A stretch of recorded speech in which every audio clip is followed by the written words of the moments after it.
It's been an emotional season. We faced some pretty big decisions. Buying Dominion scared me, but it looks like this purchase was worth it. Les anciens disaient que c'était impossible. Dans les bars enfumés de Dawson City, où le whisky délie les langues et où les souvenirs remontent à la ruée vers l'or de 1898, la simple mention de la région scellait le silence. Le Widow's Cut était un tombeau de glace, impossible à exploiter, une cicatrice déchiquetée dans le paysage qui avait ruiné des hommes et laissé des veuves. Mais Parker Schnabel possédait une arme secrète dont il n'aurait jamais osé rêver. Des lasers. Grâce à des drones de pointe et à la cartographie LIDAR de qualité militaire, son équipe a exploré le sol, dénudé la végétation numériquement, découvert un passage caché et mis au jour un trésor perdu depuis des décennies. Mais au moment même où l'or commençait à couler à flot, le sol s'est mis à trembler sous leurs pieds, révélant quelque chose d'enfoui encore plus profondément et de bien plus dangereux. C'était un piège mortel recelant un secret précieux. Dans le monde fou et impitoyable de l'extraction de l'or au Klondike, il existe des endroits que même les équipes les plus aguerries, des hommes aux mains calleuses et aux nerfs d'acier, évitent. Leurs noms, chuchotés autour des feux de camp, sont associés à des histoires de matériel brisé, de ruines et d'accidents terribles qui bouleversent des vies. Le gouffre de la Veuve était le plus tristement célèbre de tous. Pendant des années, l'exploitation minière dans les environs resta relativement prospère. On continuait de trouver de l'or dans les zones peu profondes et sur les gradins, mais la tranchée demeurait intacte. Une zone interdite. C'était un puits de mine effondré, si dangereux, si réputé impitoyable, que toute tentative d'exploitation était considérée comme une mission impossible. Ce n'était pas qu'une simple superstition. L'endroit était un véritable cauchemar géologique, une énigme conçue par la nature pour dissimuler son trésor. Tout d'abord, la zone entière était enfouie sous un pergélisol préhistorique d'une profondeur incroyable. Il ne s'agit pas simplement de terre gelée, mais d'un sol gelé à bloc, aussi dur que du béton armé, depuis des millénaires. Ce pergélisol détruit les dents des excavatrices, casse les manilles d'acier et fait arracher les plombages des opérateurs. Merci d'avoir mené à bien ce projet. C'est vraiment important pour nous, dit Parker à son contremaître, le regard perdu sur l'étendue glacée. Ah, c'est un terrain immense, une logistique colossale à gérer, à laquelle nous ne sommes pas habitués, et vous avez su vous en sortir. Le cauchemar logistique était aggravé par l'instabilité du terrain. Toute tentative de creusement comportait la menace constante et terrifiante de la rupture soudaine de blocs de terre et de roches gelées de plusieurs tonnes susceptibles d'écraser tout sur leur passage. Comme si cela ne suffisait pas, planait le risque permanent d'une inondation catastrophique. La géologie laissait présager qu'une simple coulée de glace ou une source souterraine cachée pouvait transformer le puits en un gouffre en quelques secondes, anéantissant des millions de dollars de matériel lourd et noyant l'équipe sous une boue glacée. C'était un endroit où un seul faux pas pouvait anéantir votre saison, voire votre vie, mais Parker Schnabel y voyait quelque chose que personne d'autre ne percevait. La plupart des mineurs, en voyant la galerie de la Veuve, n'y voyaient qu'un échec assuré, un gouffre financier qui engloutirait toute leur exploitation. Parker Schnabel évite l'opportunité de sa vie. C'est dans sa nature. Depuis son enfance, aux côtés de son grand-père légendaire, John Schnabel, Parker a toujours été un joueur, mais un joueur réfléchi. Il a vu son grand-père transformer la misère en rêve et a intégré la leçon selon laquelle la chance sourit aux audacieux.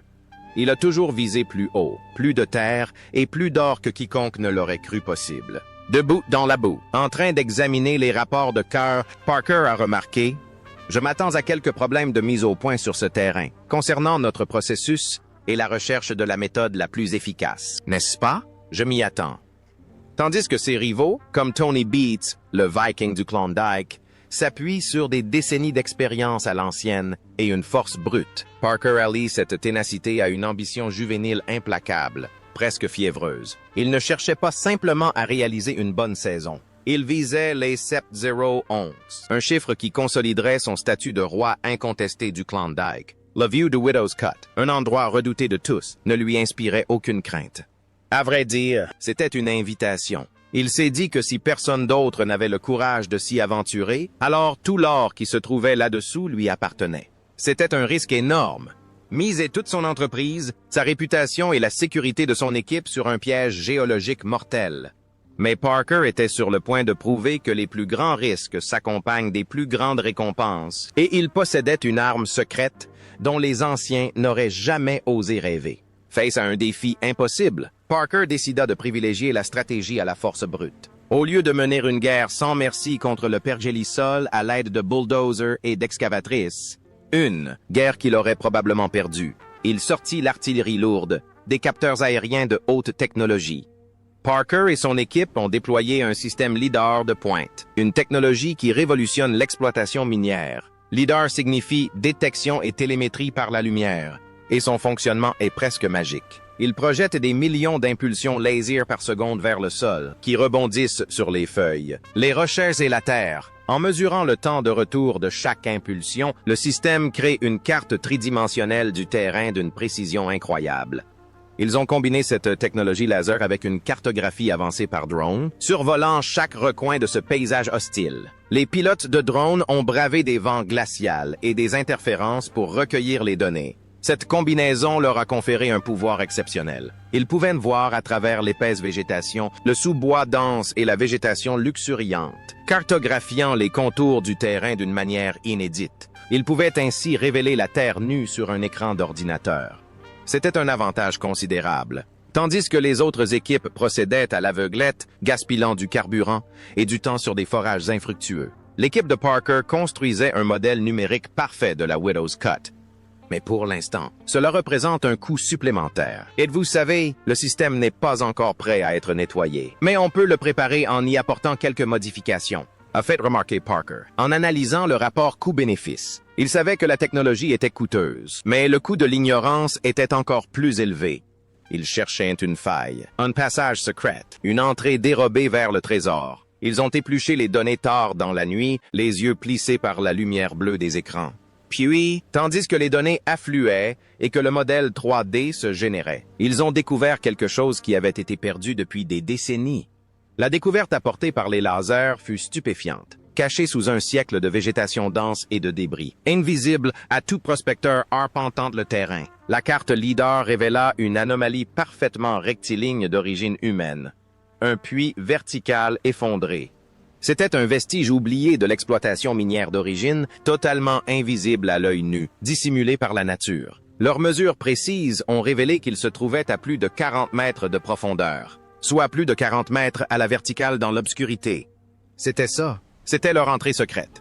Au lieu de creuser une rampe entièrement nouvelle, ce qui aurait représenté une lutte coûteuse et périlleuse contre le pergélisol, nécessitant de décaper des millions de mètres cubes de terre, ils pouvaient utiliser ce puits existant. Le plan était terrifiant, mais génial. Ils allaient rouvrir la plaie dans la terre. L'équipe s'est mise au travail, transportant d'énormes poutres d'acier renforcées pour stabiliser les parois s'effritant de l'ancien puits. C'était un véritable casse-tête d'ingénierie. Le sol était instable et se déformait au gré des variations de température. Le travail était lent et éprouvant, chaque coup de pelle résonnant dans le silence pesant. Les opérateurs, assis dans leur cabine, retenaient de leur souffle, scrutant les parois à la recherche du moindre mouvement. Mais grâce à l'équipe d'experts de Parker, mécaniciens, soudeurs et opérateurs travaillant de concert, ils ont réussi à créer un passage suffisamment sûr pour descendre au cœur de la mine. Ils ont installé des étaiements, pompé l'eau stagnante et mis en place l'éclairage. Après des semaines de frustration, de mains gelées et d'accidents évités de justesse, ils avaient enfin un accès direct au trésor. Mais personne, pas même Parker, n'était préparé à ce qui les attendait au fond. L'appréhension était palpable lorsque le premier godet atteignit le fond du puits. Dès que l'équipe atteignit le fond de ce puits stabilisé, elle sut qu'elle avait trouvé le filon principal. Ce qu'elle découvrit était époustouflant. Le godet de la pelle mécanique a mis au jour une veine d'or intacte, Reach and Quartz, qui scintillait sous les faisceaux de leurs projecteurs LED. Il ne s'agissait pas de poussière ou de paillettes. C'était une véritable structure. D'une pureté et d'une richesse exceptionnelle, le gisement aurifère était si pur que le géologue de Parker, présent sur le site, a déclaré qu'il s'agissait du gisement naturel le plus propre et le plus riche qu'il ait jamais vu de toute sa carrière. Je pense que ce serait très difficile, comme si c'était un travail à plein temps pour quelqu'un de simplement trier les pépites. S'émerveilla le géologue en retournant dans sa main une roche lourde de métal jaune. Il n'y avait pas une seconde à perdre. L'équipe savait que la rumeur de leur découverte pourrait attirer des spéculateurs, voire pire, entraîner une fermeture réglementaire si elle n'y prenait pas garde. Ils se mirent au travail avec une énergie frénétique et désespérée. Les horaires de travail furent complètement bouleversés. Ils travaillaient jour et nuit, galvanisés par l'adrénaline, un café imbuvable et la vision hypnotique de tout cet or déferlant dans les sluices. Et c'est là que ça devient complètement incroyable. En seulement 72 heures, 3 jours de labeur acharné et incessant, où les machines tournaient, à plein régime et les hommes étaient à bout de souffle. Ils sont parvenus à extraire plus de 40 onces d'or. Pour vous donner une idée, une bonne semaine pour une opération d'envergure pourrait représenter 500 onces. Ils en ont traité 8 fois plus en 3 jours. Après calcul, cette seule opération de nettoyage a représenté une valeur de plus de 10 millions de dollars.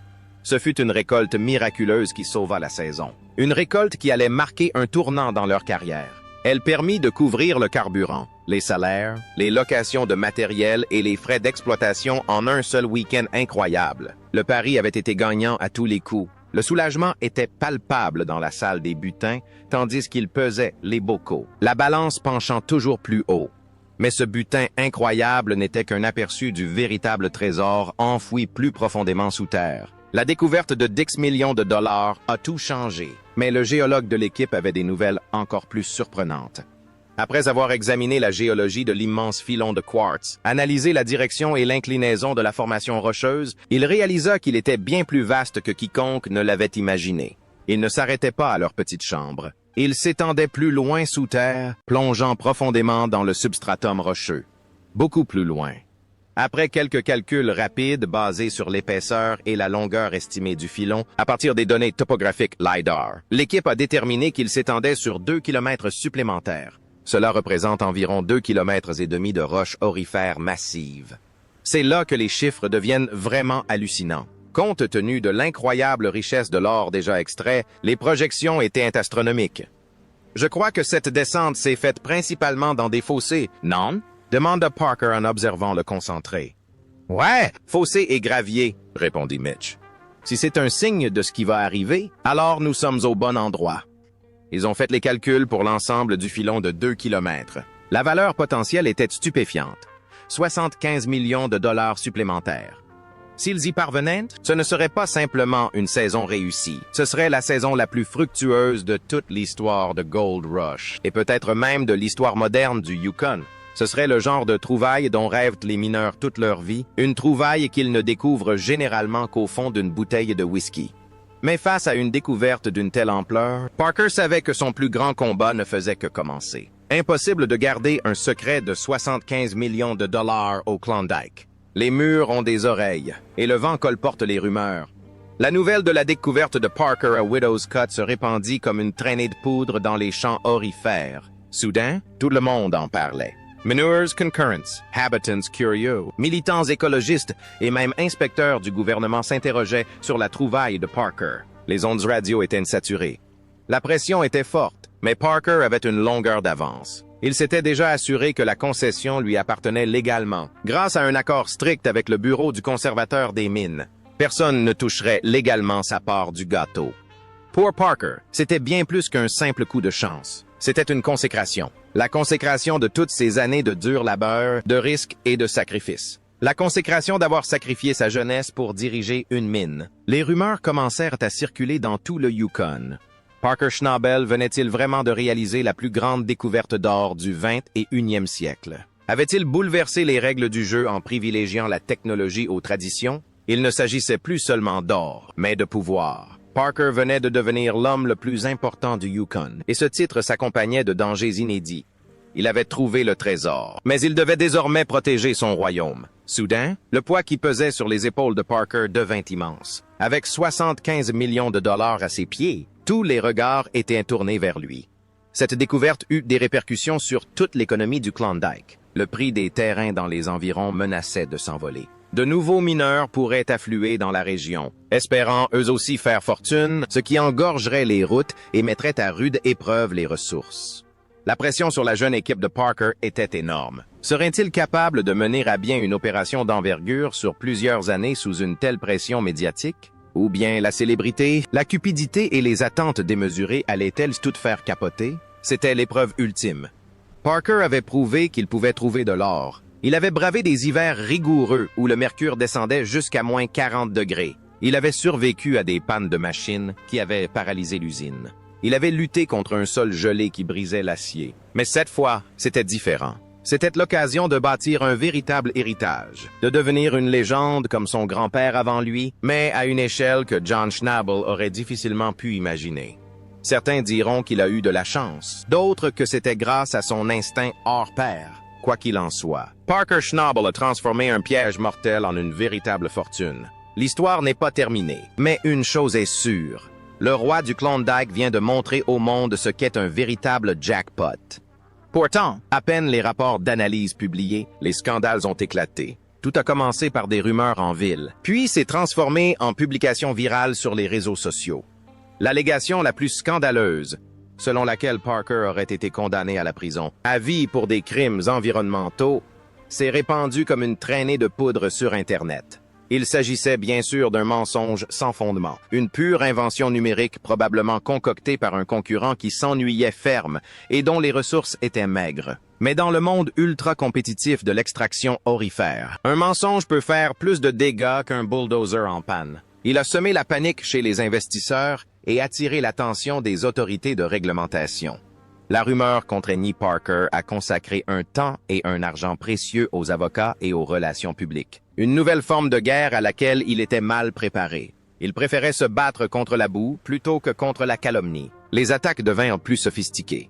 Une société écran liée à un consortium international opaque a intenté un procès contestant la légalité de ses droits sur le Widow's Cut. Elle a produit une série de faux documents centenaires qui semblaient lui conférer un droit légitime sur le terrain, remontant à la première ruée vers l'or. Parker, qui avait toujours réglé les différends d'une poignée de main ou à coups de cri, se retrouvait désormais pris dans un écheveau de manœuvres juridiques qui menaçaient de le ruiner avant même qu'il puisse soutirer un seul centime d'or. « C'est dingue », murmura Parker en lisant la mise en demeure qui lui avait été remise à l'entrée du camp. « Ça y est, on est dedans, on est dans la course, Mitch », a-t-il déclaré plus tard, essayant de remonter le moral des troupes alors que le premier nettoyage de la semaine commençait. « Eh bien, c'est une poêle formidable », répondit Mitch. Mais la tension dans la pièce était si palpable qu'on aurait pu la couper au couteau. Ses rivaux, flairant l'opportunité, commencèrent à rôder. Tony Beats, en particulier, semblait se délecter de la situation délicate de Parker. Le vieux mineur prodiguait des conseils condescendants en public, tout en attisant discrètement les braises de la bataille juridique en coulisses, savourant le spectacle du jeune voyou se débattant. La pression commençait à peser lourdement sur l'équipe de Parker Schnabel. Au début de la saison minière, tout s'était bien passé. Chacun travaillait dur, plaisantait à la radio et croyait au projet. Mais maintenant, tout avait changé. Les amitiés spontanées avaient disparu, remplacées par la frustration, la suspicion et un ressentiment sourd. Ce qui aurait dû être une période de célébration s'était transformé en une situation explosive. Parker et son équipe avaient extrait pour 10 millions de dollars d'or du gisement de Widow's Cut. C'était l'une des plus importantes prises qu'ils aient jamais réalisées. On s'attendait à des sourires, du champagne et des acclamations. Mais au lieu de cela, ils ont eu des disputes. Des disputes ont éclaté pour savoir qui méritait la plus grosse prime. Les mécaniciens estimaient qu'ils assuraient le fonctionnement de la mine, les opérateurs qu'ils déplaçaient la terre, et l'équipe de l'usine qu'elle récupérait l'or. Chacun voulait une part plus importante du gâteau. Certains ouvriers réclamaient une réduction du temps de travail ou de meilleures conditions de travail, invoquant l'instabilité du puits. D'autres craignaient un nouvel effondrement soudain, leur nerfs étant mis à rude épreuve par les grondements incessants de la terre. Le stress transformait les bons employés en bombes à retardement. Le manque de sommeil aggravait la paranoïa. À l'extérieur de la mine, la situation n'était guère plus réjouissante. Quelques membres de l'équipe, peu habitués à tant d'argent et de notoriété, se mirent à faire la fête à outrance à Dawson City. Leur comportement débridé, consommation excessive de whisky haut de gamme, accidents de camions de luxe et bagarres dans les bars, fit rapidement la une des journaux. Ce fut un désastre pour leur image. Les journalistes ont commencé à rôder comme des vautours. À l'affût du prochain scandale, ils ont campé près du site, faisant voler des drones au-dessus de la zone et violant l'intimité de l'équipe. Félicitations à tous ceux qui vous ont aidé à vos débuts, à tous ceux qui vous ont soutenu en cours de route, mais qui ne sont plus là pour partager ce moment. Lance Parker un soir, tentant de reconnecter l'équipe à ses racines. Le vent se vert. Il pensait à son grand-père John, se demandant ce que le vieil homme aurait fait dans ce chaos. Parker avait travaillé toute sa vie pour être pris au sérieux en tant qu'homme d'affaires, et voilà qu'il voyait son équipe devenir la cible des ragots des tabloïds. Il avait toujours été un chef proche du terrain. Il conduisait les machines, transportait la terre et encourageait son équipe avec ténacité et confiance. Mais à présent, il passait plus de temps à éteindre des incendies, à rencontrer des avocats et à gérer les susceptibilités qu'à extraire de l'or. Son équipe, autrefois fidèle, se transformait peu à peu en un groupe d'individus en colère, chacun obsédé par son propre salaire et sa propre gloire. La fraternité de la mine se dissolvait. Mais le plus grand danger ne venait ni de la mine ni de la presse. Il grandissait dans l'esprit même de Parker. Après des mois de pression, de menaces juridiques de la part de propriétaires fantômes et de rumeurs de poursuites, il commença à douter de lui. L'isolement lié à son commandement pesait lourd. Chaque décision lui paraissait risquée. Chaque remarque de son équipe sonnait comme une insulte ou une remise en cause de son autorité. Chaque ombre semblait être un piège. Il se retrouva éveillé à 3 heures du matin, les yeux rivés au plafond de sa caravane, bercé par le hurlement du vent. Le chiffre de 75 millions de dollars le narguait comme une provocation. Il était si proche, et pourtant, il menaçait de faire basculer sa vie. Plus il s'efforçait de maintenir l'équilibre, plus il avait l'impression que tout s'effondrait. Lord Widow's Cut avait fait de Parker une légende. On le qualifiait de génie, un prospecteur des temps modernes qui avait fait fortune grâce à son courage et à ses lasers. Mais Parker n'était pas en liesse. Il se sentait comme un roi assiégé, tentant de défendre son château de toutes parts, contre les avocats, ses rivaux, les médias et même ses propres amis. Le rêve qu'il avait jadis enthousiasmé lui paraissait désormais une prison dorée. Au fond de lui, Parker connaissait une vérité terrifiante. Trouver le trésor était la partie facile. Le garder et survivre à la folie qu'il engendrerait serait le combat de sa vie. Parker survivra-t-il à la pression ou perdra-t-il tout? La coupe de la veuve a rendu son or, mais semble déterminée à prendre une âme en échange. Dites-nous ce que vous en pensez dans les commentaires. Aimez et abonnez-vous pour découvrir le dénouement.